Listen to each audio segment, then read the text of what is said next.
What's going on, guys? It's your Javi David St. Clair Speaks, and you are now tuned in to the St. Clair Speaks Show. You are now tuned in to the St. Clair Speak Show. Welcome back to the St. Clair Speaks Show podcast. I'm your host, Javi St. Clair. I am sitting down with another incredible guest. I am super excited for this interview. Subconsciously, I didn't even know I was subscribed to his content, his mailing list, and I've been on his mailing list for some years now. So to cross paths, to be on this interview today, super excited. Guys, I'm sitting down with Grant Baldwin. He is a nationally known speaker, podcast host of the Speaker Lab. He's helping aspiring speakers speak and get paid. He's worked with thousands of speakers in 49 countries, and he's teaching skill set and experience on a brand new level on all different topics. He's also a husband, a girl dad. Happy Father's Day, by the way, Grant. And he's changing the game in the speaking industry. Grant has also been featured on big media magazines as far as Forbes, Inc. magazine, Entrepreneur, Huffman Post. Look, the list goes on. Let's dive into this interview. Grant, I want to welcome you onto the podcast. Please give our listeners a 3 to 5 minute introduction on yourself, your brand, and your business, and what brings you onto the show. Yeah, Javi, thanks for letting me hang out with you, man. I appreciate it. Let's start at kind of the back end of that intro first. The most important roles in my world right now are being a husband and being a good father. And so those are the things that ultimately really matter. I'm married to my high school sweetheart. We've been together for 25 years, just celebrated our 20-year anniversary. Got 3 daughters, so it's me and a house full of women. Like you said, I'm a girl dad. It's the absolute best, and I love it. So that's the personal side of me. On the business side, I've been in the speaking industry pretty much my entire career. So I actually went to Bible college. I was a youth pastor for a little while. I got a lot of opportunities to speak. I really enjoyed it. I wanted to do more of it. I just didn't know, like, how does the speaking industry work? Like, who hires speakers and what do you speak about, and how much do you charge, and like, how does this mysterious industry work? And so at the time, this was 16, 17, 18 years ago or so, I found myself just emailing other speakers, harassing them, just asking questions, and like just trying to figure out, like, how does the speaking industry work? And so I met a couple guys who are full-time speakers, and learned a couple things, and was able to book a few gigs from that, and kind of parlay that into more gigs and more gigs and more gigs, and got to a point where I was doing about 70 speaking gigs a year, and really enjoyed it. I really had a great time, but I also had a lot of people were asking me, like, hey, I want to be a speaker. How would I go about doing that? And so I found myself answering a lot of the same questions for people that I was asking years before. And so we started doing some coaching and training around that. And that's what evolved to the Speaker Lab. And like you said, the Speaker Lab is a coaching and training company for speakers and aspiring speakers, and helping them understand how to find and book paid speaking engagement. So that's my world. That's what I do today. Okay, super excited. Let's unpack all of this. So I want to know, what was that transition point for you? What gave you all the confirmation and the confidence getting into speaking, saying, this is what I want to do. I want to lean into this full time. When did you make that switch, and how did you know? Yeah. So as a youth pastor, and even to back up one more step, when I was in college, I worked for a guy who was a full-time speaker. And so I kind of got to help a little bit behind the scenes, got to help with kind of some travel, logistics, contracts, that sort of thing. And I kind of just got a sense of, like, all right, this is kind of what it looks like. It seems cool. I enjoyed doing some speaking. And then, like I said, as a youth pastor, I had a lot of opportunities to speak. And so speaking was always one of those things I enjoyed. I felt like I was decent at, but again, I just didn't know, like, how do you turn this into a business, And I think that, like, that's the case for a lot of speakers that we work with today. People who are, I've done a few gigs here or there, it's stuff that's fallen in my lap. It's maybe some word of mouth. It's a referral. It's a friend of a friend. Maybe I've been paid a time or two, most of the time I'm not paid anything. But like, if I wanted to do this full time, or if I wanted to do this more, if I wanted to do this professionally, or just take this more seriously, I just don't know what to do from here, and I don't know where to go. And so a big kind of a pivotal point for me personally was when my wife was pregnant with our now oldest child. And so at the time, like, there's nothing like bringing a kid into the world that just causes you to question everything. And like, man, what am I doing with my life? And what do I want to be when I grow up? And so when she was pregnant, I just, the youth pastor gig, like, parts of it I liked, parts of it I didn't like, but I just kept coming back to speaking, and I really wanted to pursue that career as a speaker. And so for several months, I worked a couple different odd jobs. I worked doing like door-to-door sales for a security company, like residential home security systems. I worked as a server and a waiter at a fine dining restaurant. So I did that for a while. I was just kind of like figuring out what I wanted to do next. And again, I kept coming back to speaking.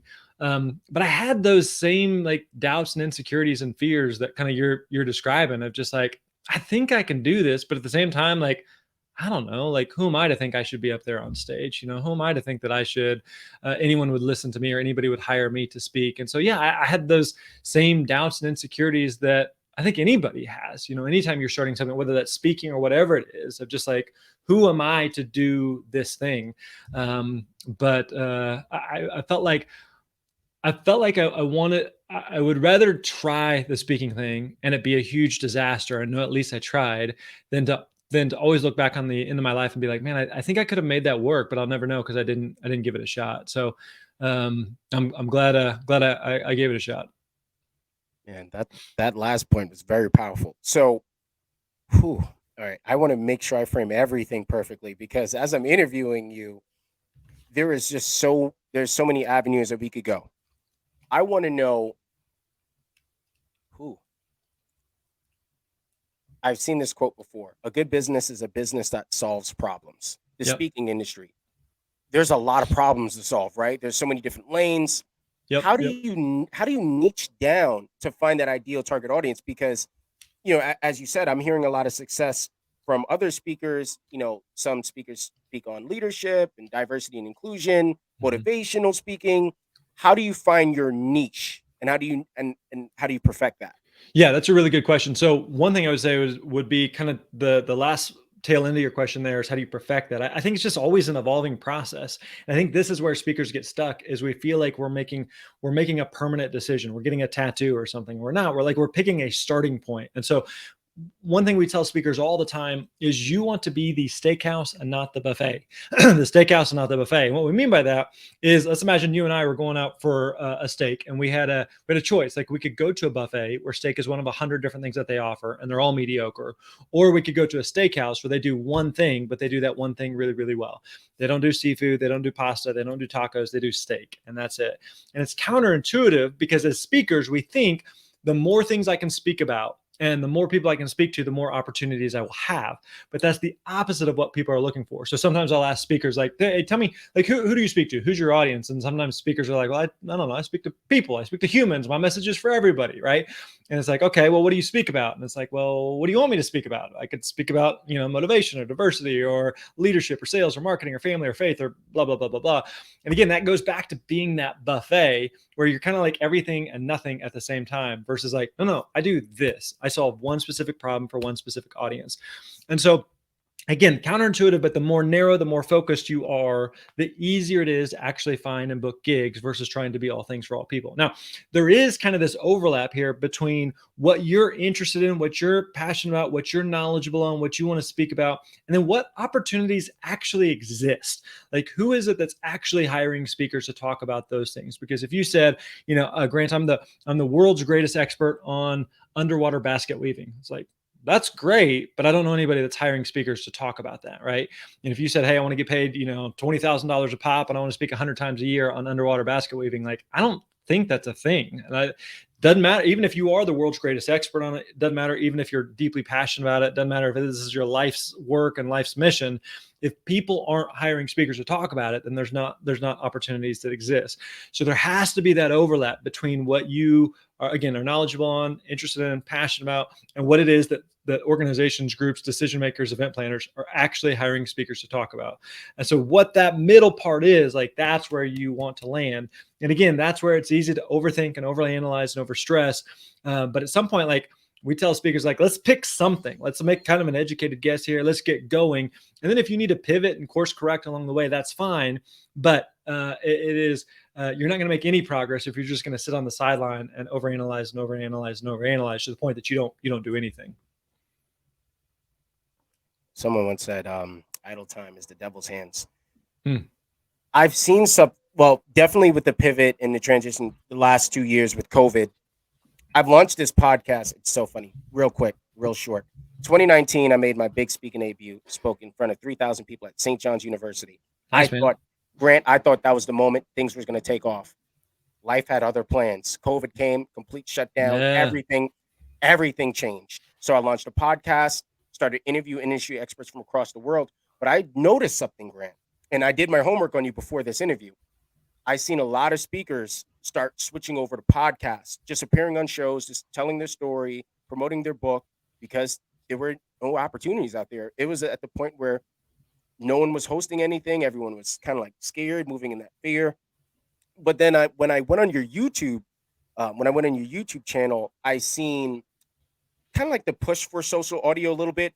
This was like in the earlier stages of Clubhouse and things like that. So I want to ask you, what has been some teachable moments these last 2 years? Because it's been very rewarding in some areas, and some areas it's been kind of like deflating. So what have been some Yeah. teachable moments for you, and how were you able to pivot and thrive? Yeah, good question. So when the pandemic hit, obviously it caused mass amount of fear and concern for the entire world, but certainly for the speaking industry, because when you can't meet together in groups, I know a lot of speakers who had very full schedules and full calendars that literally overnight everything's canceled, everything stopped, and no events are happening.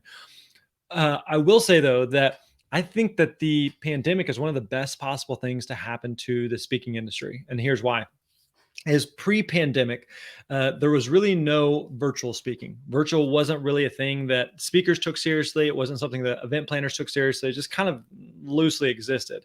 Well, then the pandemic hits and all live events stop, and so virtual becomes the only game in town. What we've seen, though, kind of what we predicted what would happen and how it's played out, is that now that live events have really come back, that they're not coming back in replacement of virtual events, but they're coming back in addition to virtual events. And so what we see is you have live events that have really come back, you have virtual events that are still strong, and you have a lot of hybrid events that exist. What it's allowed is opportunities that didn't previously exist for speakers. And let me explain what I mean. So as a speaker, think about it like when you go to, if you go to like a fast food place, like you can order a burger, or you can order a burger plus fries plus drink and supersize it, right? And so there's these additional ways that you could increase the ticket, but also increase the value that the customer is going to receive. And so as a speaker, oftentimes for speaking, one thing that you do is you go in, you speak once and you leave, and that's kind of into the transaction. But now what we're seeing is where a speaker may go in and speak in person, but then they may do, let's say, 3 months of follow-up Zoom calls with the audience or with that sales team or whoever they met with to help them implement what was spoken about in the first place. And so it creates these hybrid opportunities where you may go speak in person, but then you may help with some implementation virtually, or some follow-up talks virtually. And it allows you to, again, would you like fries with that? Would you like a drink with that? Would you like to upsize that or supersize that? And so it increases the opportunities for speakers to increase the value of what they're doing with audiences, and also the revenue that they're generating from speaking gigs. So again, all that to say, like the pandemic has actually been really, really good for the speaking industry and some of the new opportunities it's created. Man, Grant, you hit that one right in the head. And another thing I do want to add is what I've noticed with speaking engagements are people are doubling down on monetizing their content. For example, say you're speaking in front of a crowd, they would have the Fireside app open, or a Clubhouse room, or a Twitter space, or something like that. And they're doubling down on the content and they're repurposing. So yeah, I definitely agree to that point. It just kind of like showed us ways where we could, be creative. And it's really exciting, really exciting. So Mhm. I want to ask you this, because there is a lot of ways, and you kind of said this a little earlier, where you could kind of like trip yourself up. What would you say is the three do's versus the three don'ts in the industry? You don't have to go too much into detail, but what are some three do's and three, hey, definitely do not do that? Yeah. Well, I think that again, a big thing we touched on that we see as one of the biggest mistakes that speakers make is they try to do too many things for too many people, and they just try to, I can speak on this and I can speak on that, and we end up trying to be all things for all people, which again is not what people want. So let me give you another way to think about this. So let's imagine that God forbid that you needed brain surgery. Okay, you have a choice. You could go to your local family medical doctor. They are a doctor, they're a medical professional, they went to med school, they know more about the brain than you or I do. They probably performed some minor surgery before, but they've never done brain surgery. Or you could go to a brain surgeon where day in and day out, that's what they do. They do brain surgery, right? So if you got a bad cough, they're not going to help you. If you got COVID, they're not going to help you. If you break your arm, they're not going to help you. But you got a brain issue and you need brain surgery, like that's the doctor that you go to. And so we understand it in that context that being more narrow and focused actually becomes a differentiating factor for speakers versus trying to be all things for all people. So I think that's the biggest thing, the drum that I beat all the time when talking with speakers, is to solve one specific problem for one specific audience versus trying to be all things for all people. A couple of the things I would recommend is, as you're building your speaking business, make sure you have a long-term perspective with this. Speaking is very much a momentum business. And so oftentimes people assume that, okay, I'm clear on who I speak to, and maybe I reached out to some people, maybe I posted about something on social media, maybe I have a website, maybe I have a demo video, and now I just sit back and I wait for the phone to ring. Like, it just doesn't work like that. And so you have to be proactive in your efforts to reach out to people and just have that long-term perspective. So for example, we're recording this middle of 2022. And there was literally, I think this was last week, I got an email from someone who said, hey, we were interested in hiring Grant to come speak. And part of the form that they fill out, there's a question about where or how they heard about me. And they said they saw me speak at an event in 2008. It's like 14, 15 years ago. They saw me speak at something and wanted to have me come speak at this other event. And so does that mean that, like, hey, you need to plan on being in this industry for 15 years before you're going to get any repeat business or anything? Like, no, not at all. But again, the point being, like, have a long-term mentality versus just like sometimes, or a lot of times we'll see speakers who, especially early on, who are just like, they get into it, they realize it's kind of hard, and they're like, I'm gonna peace out, and I kind of dip my toe in and out, in and out. It's just like, that just doesn't work. Versus, like, if you're gonna do this, then, like, do the work. So one of the things I'd say is, it is building a speaking business and finding and booking gigs and sharing your message and getting paid to do it is simple, but it's not easy. It's simple, but it's not easy. It's kind of like if you wanted to lose, 10 pounds, what do you got to do? Well, I'm no health expert or nutrition or exercise expert, but I know you got to do two things. You got to pay attention to what you eat, and you got to exercise. And that's it, right? And the very, very, very simplified elementary version, like, that's what you got to do. And so the same thing is true for finding and booking gigs. It is simple, but it's not easy. It still requires work. It still requires discipline. There's no easy button. There's no, like, we certainly, like, simplify, like, here's the things that you need to do whenever we're working with speakers, but it still requires work. It still requires effort. And anything worth accomplishing in life, like, it's worth the effort, it's worth the energy. And so you've got to put that forth. And so if you want this, just if you put in hobby effort, then you're going to get hobby results. But if you put in professional effort, then you can expect professional results. But you've got to be able to do this consistently over a long period of time versus just like, I'm just going to kind of dabble in it. Whew. Yeah, let that one breathe for a little bit. All right. So very good points, by the way. I got tripped up, and I guess I'm a perfect example for this, because starting out, you have a lot of aspirations to get started in the industry. You're really excited. For me, I'm a motivational speaker. How does what does that start process look like? Because for me, I'll be honest with you, I got burnt, man. They got me, Grant. Like, I got scammed on my money on LinkedIn, man. Like, some dude said, yeah, we'll get you in, we'll international, we'll get you. Send him $500. Never heard from dude again. So what would you say for someone? It's all good though. It's all good. You paid me back in experience. But I want to know, like, what advice would you give someone that wants to start out? Should they start, as you mentioned, with hybrid? Should they start virtual? Should they speak for free in exchange for something else? How would you leverage that? Because I've heard a lot of opinions over these last few months. Some, they self at the back of the room, with their books, their products, whatever. Some like, hey, like, this is my flat rate. Plus they sell at the back of the room. So what are your thoughts? If someone doesn't have that experience, obviously, like, I kind of want to know, like, where you stand on that one. Yeah. So speaking for free is okay, caveat, as long as you know why you're doing it. Okay, so this is a mistake that speakers make, is sometimes we just think, oh, I'm going to speak for free and it's magically going to turn into something. And that doesn't work, right? You have to be really, really intentional here, meaning like you are providing something of value. And so it's important that you receive something of value in exchange. Now, the thing that you receive in exchange can look a lot of different ways that goes beyond just whether or not you got a check. So let me give you some examples. Let's say you mentioned this, for example, you're going to go speak at something and you have some type of product or service that you're going to offer, right?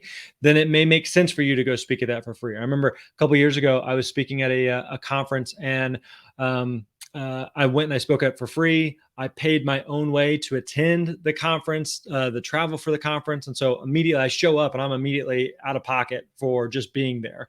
But by speaking at this, we had several people in the audience who joined some of our different training programs, and people who purchased books. And all of a sudden it led to thousands and thousands of dollars in revenue that came from speaking for free. There's a client that we worked with before who they have a coaching business that generates hundreds of thousands of dollars in revenue, but all they do in terms of lead generation is speaking for free. So they speak for free 30, 40 times a year, but that speaking for free has generated hundreds of thousands of dollars in their coaching business. And so on one hand, you'd be like, well, why would you speak for free? It doesn't make sense. It's like, no, it's okay to do it as long as you know why you're doing it. Other reasons why it might make sense. Let's say that you go speak at something and you're speaking to an audience that has event planners or decision makers, or people who are also looking for speakers that may consider hiring you. That may make sense for you. I did something a couple years ago where the event I was getting ready to speak at, this event planner was well connected and they had a smaller budget than what some of their normal events were. And so I said, tell you what, as long as I do a good job, and again, the caveat being that I do a good job, then I want you to make personal introductions to 5 other event planners that you think I would be a good fit for, right? And so if they make 5 other introductions there and it leads to 2 or 3 gigs, that's really worthwhile for me. Other things where it may make sense is travel. My wife always, like, half joking, half serious, says that I will speak for free in Hawaii as long as the family gets to come with me, right? I had a buddy who a couple years ago, he was invited to speak at something in Europe, and he doesn't do many speaking gigs, and the budget that this event had was a little bit smaller than what he would have liked. And I said, here's what we can do. Let's negotiate for them to also cover airfare for your wife, and also to cover accommodations for a couple of additional days. And so they ended up turning it into like a week-long European vacation. So it was less of a speaking fee than what he would have liked, but he got a week-long European vacation with his wife on someone else's dime, right? So again, the point being, there's a lot of ways that you can get value that goes beyond whether or not you got a check. But the important thing is that you have to be clear, like, you're providing something of value, you need to receive something of value, and don't just do something for free out of the goodness of your heart. That Grant, that was powerful, man. Thank you. Thank you. I appreciate that. Now, you talked about value. I kind of just want to follow up. What brings you on? What brings you on to the podcast today? Because look, here's my thing. There is so much value in podcasting, and that's why I do it full time. But when I meet guests like you, that just like you open this door in my mind just now, where leveraging, that's the key word. My takeaway from your answer was just leverage, right? And you talked about, hey, we'll cover this. My family gets to come, and being in Europe and doing this, like, all of that is amazing. And there's so much value. And here you are on the podcast. I want to talk to you about, what does marketing look like for a speaker in 2022? Because I think, in my opinion, of course, social audio is a relative to podcasting, like they're cousins, some way, somehow. There's a lot of value in Twitter Space and Fireside and Clubhouses, But what does that marketing look like? Because in my opinion, like, this is great marketing for a speaker, right? You're Grant Baldwin, right? Like, for me, that's exciting. As a speaker, that's really exciting. So if you're doing this, other speakers should do it. But what does that marketing look like for speakers? Yeah, and I would actually argue, I don't know that podcasting is a great medium for specifically for booking gigs. And this is why I think sometimes it's easy to look at all the different like marketing activities that you could do. You could do social media, you could do a YouTube channel, you could do a podcast, you could do Clubhouse or some of these different audio things, you could do LinkedIn. I mean, you could do any number of things, and they all work, but it just depends on what you're trying to accomplish. So if you're trying to book speaking gigs, which at this moment I'm not actively trying to book speaking gigs, and so in which case, like, I don't know, again, that a podcast makes a lot of sense for me personally. Like the win here is there's probably going to be people who are listening who may be interested in speaking, and some of them may be like, hey man, I'd check out their podcast, I'd check out Grant's book, maybe I'll join one of their programs someday. And so it's good from that standpoint. So again, like, you're not paying me anything to be here. We reached out to you about coming on the show, and so so this is just a good reminder again that you can receive value in a lot of different ways. So at this moment, like, I also know, like, I'm providing value. I know that I'm helping people. I know that we're making a difference in the work that we're doing. But from a monetary standpoint, like, I haven't got a dime, and I'm okay with that. I'm good with that, because I also know, like, we can help people, and it can monetize itself in other ways. So what you want to do, though, is from a speaking standpoint, if your goal is to book gigs, you want to think through the people that would book speakers for the type of events that you want to speak at. And this is, again, goes back to you being super clear on who do you speak to, what problem that you solve. Because if you're just like, well, I just speak to anybody about anything, well, then it's like, well, then you can go on a podcast for cat lovers if that's all you're going for, But if like, no, I speak to real estate agents about helping them to increase or to get more listings or something like that. Okay, well, now let's go look for some potential podcasts or places where realtors may gather. And ideally, what you're looking for is, where do the decision makers who are hiring speakers for those real estate type conferences, events, groups, where do they gather? What are the things that they're a part of? So that's really what you want to be doing. And I think the mistake that some speakers make is, it's easy to think that some activities that we're doing are going to generate business when they're oftentimes not. And so we can be much more passive than proactive, meaning, like, it's okay to, we post something on social media, or post a YouTube video, or we record a podcast interview on, your own show or someone else's show. And we just hope that somehow magically leads to speaking business. And for the most part, it usually doesn't. One of the best things you can be doing, though, is identifying decision makers and event planners in your space, in your industry, who are hiring speakers like you, and proactively reaching out to them via LinkedIn or email works incredibly well. Of just reaching out to them and starting conversations about what it is that they're looking for when they're hiring speakers, about previous events that they have, and how you can help provide value for their attendees and for their events. So that's much more of, again, a proactive approach versus reactive. So let me give an example about this. When I was in high school, I remember loving snow days, right? Because obviously you get out of school, but the real win was, me and a buddy, we would go over to this rich neighborhood, and we would go door to door shoveling driveways, and we would make bank. We'd make, a couple $100 a day, which was like $1 billion for a couple of high school boys.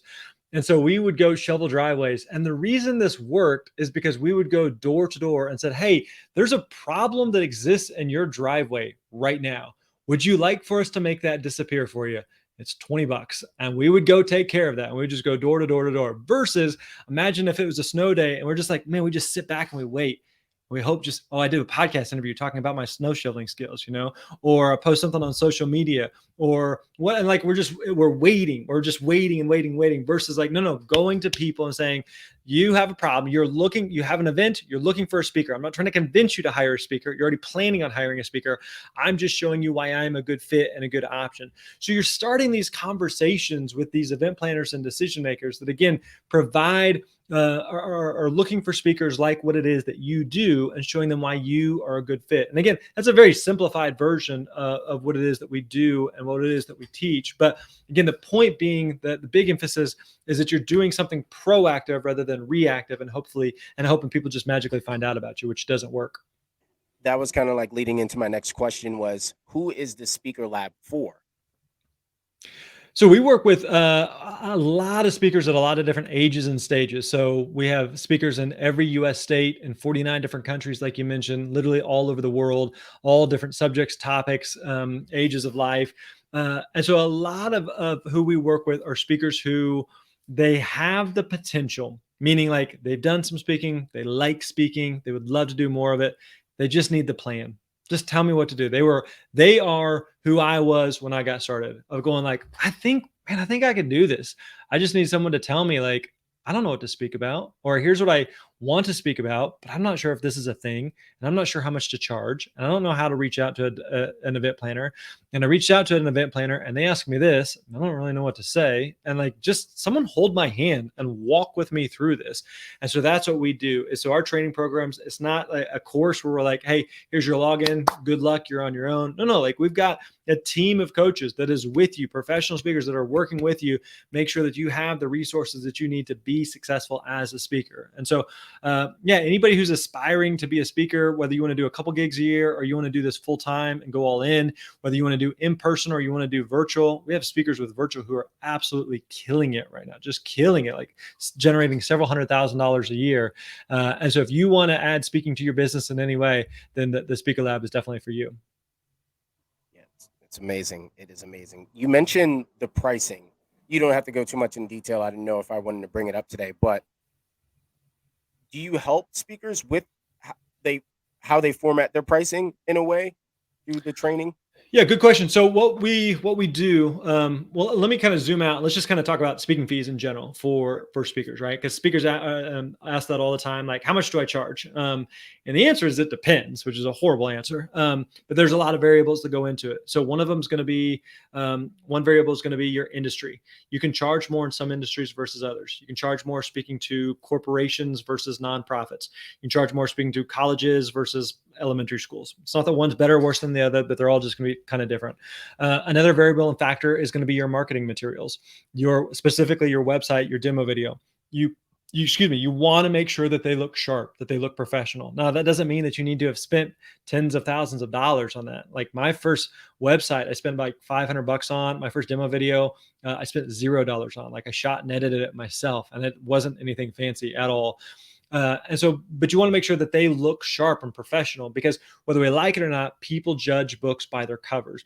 And so when someone is considering hiring you, if you're the world's greatest speaker, but your website and video suck, people are going to assume like, man, is this speaker going to be any good? Like it's hard to have some level of confidence there. You just want to make sure your stuff looks sharp. So that's another variable. Another factor is going to be your experience as a speaker, meaning if you're brand new to speaking, you're just getting started, you probably aren't going to be able to charge as much as someone who's been doing this for 10 years and is probably frankly just a better speaker than you are. So there's a couple variables that go into it. Now, as a shortcut answer, we did put together a free speaking fee calculator. I'd encourage people to check out. If you go to myspeakerfee.com, it's totally free. It's a free speaking fee calculator. There's like 10 or so multiple choice questions there. Answer those questions. It'll spit out a number at the bottom of what you should be charging, and it factors in a bunch of these variables that we've been covering and talking about. So again, I would definitely encourage people to check that out. Now, as far as like what we do, we can help you with the pricing or helping you with some thinking through like some of the negotiation.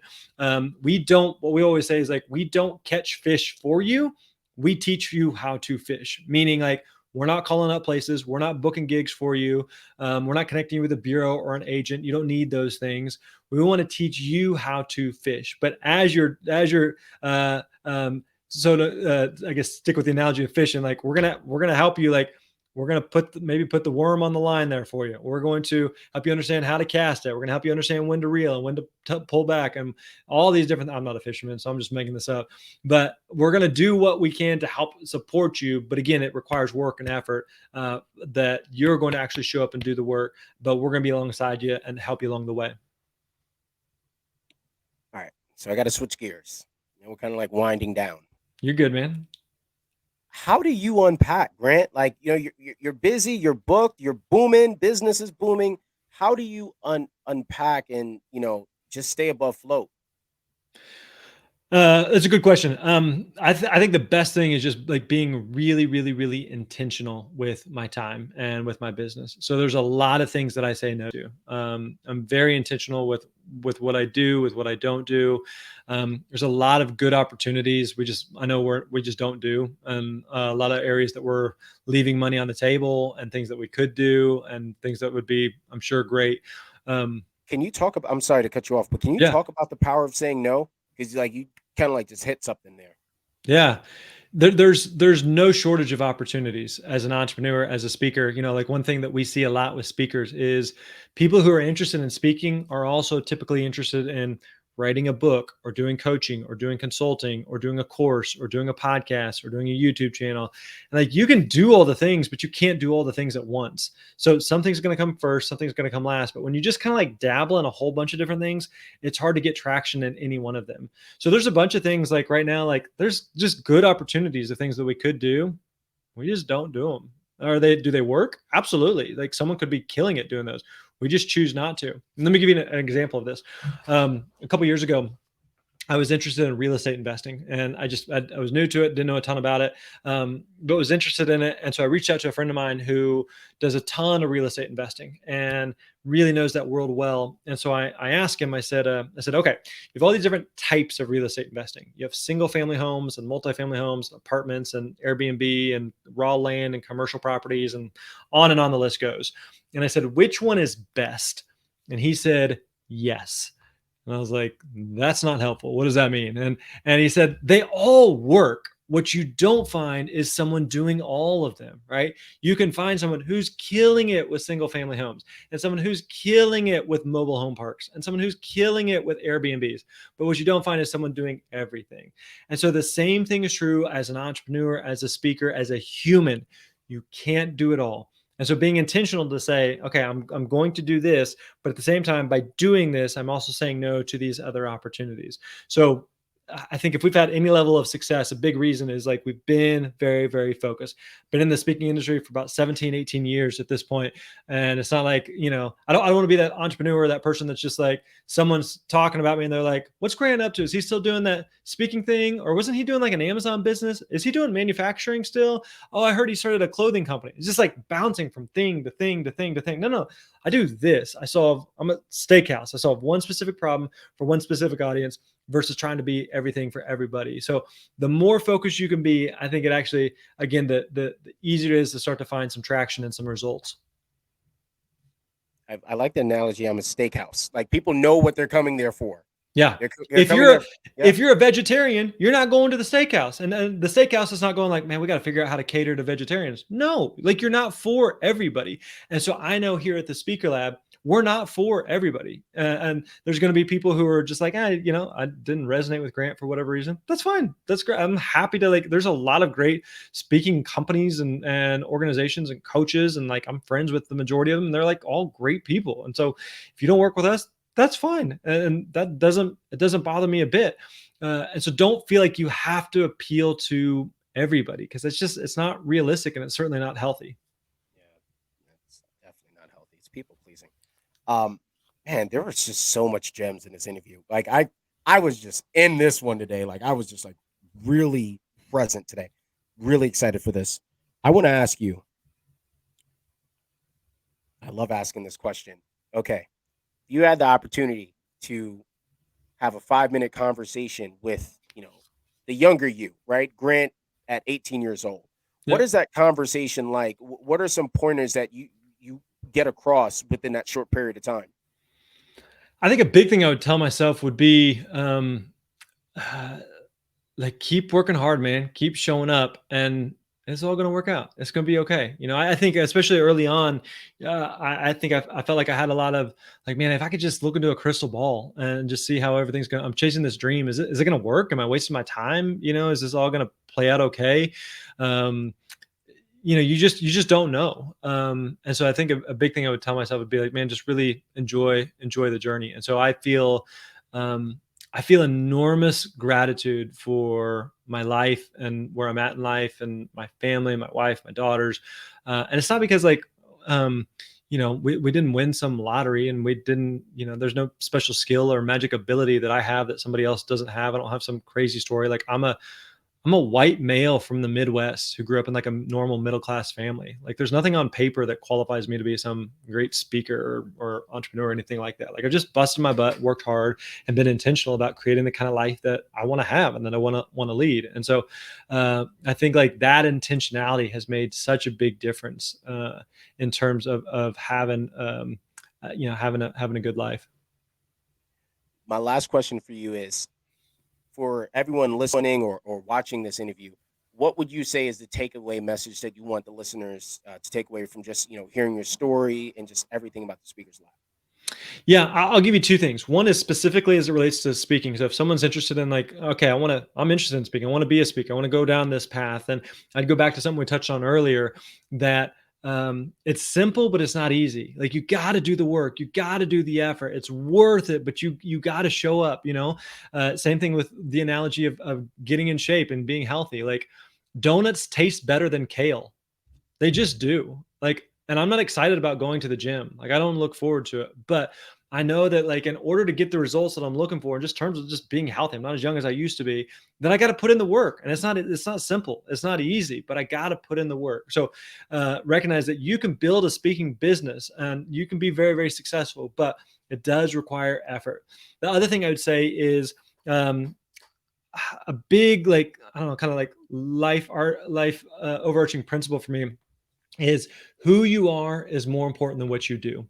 Who you are is more important than what you do. Meaning, like, if we're great podcasters, if we're great speakers, entrepreneurs, business owners, authors, whatever, but like, we drop the ball as husbands, as wives, as moms, as dads, as sons, as daughters, as friends, if we are a shell of a human being, we are doing it wrong.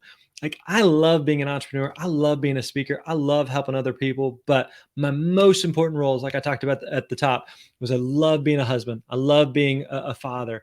And so if I do everything else right, but I drop the ball as a husband or as a dad, like, I've really screwed up. Versus, like, if I nail it in those relationships, and I'm an amazing dad and amazing husband, like, I can drop the ball in a lot of other areas, but I got that part right. So recognize, like, who you are is more important than what you do. That is a gem right That'll there. preach. Yeah, that's a good soundbite. I got to use that one. All right, so Grant, where can the listeners and everyone keep up with you? Where can we follow your content, subscribe, shout it all out? Yeah. So everything we do is over at the Speaker Lab, thespeakerlab.com.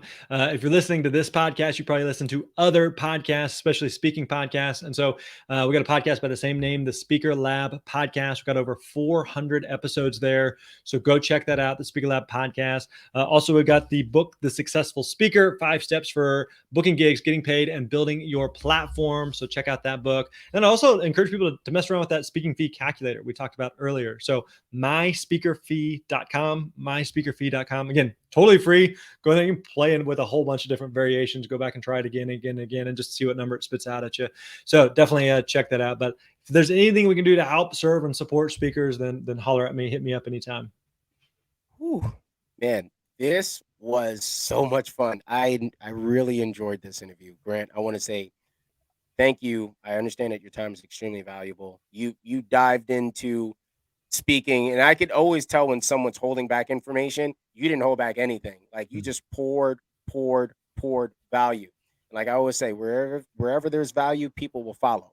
So I appreciate you coming onto the show. And again, I was following you way before you even been on the show. So I've been following you for a while. So again, a huge fan of your work, your content, and wishing you all the best in the near future. So for everyone else listening, please reach out to Grant. The episode description, you can click the links. If you scroll down below, click the links to his website. Follow him on all social media platforms. It's going to be in the episode description. I want to thank you, like always, for watching this episode and streaming. I'll catch you in the next one. Like always, what good is information if we don't apply it? I'm out. Peace.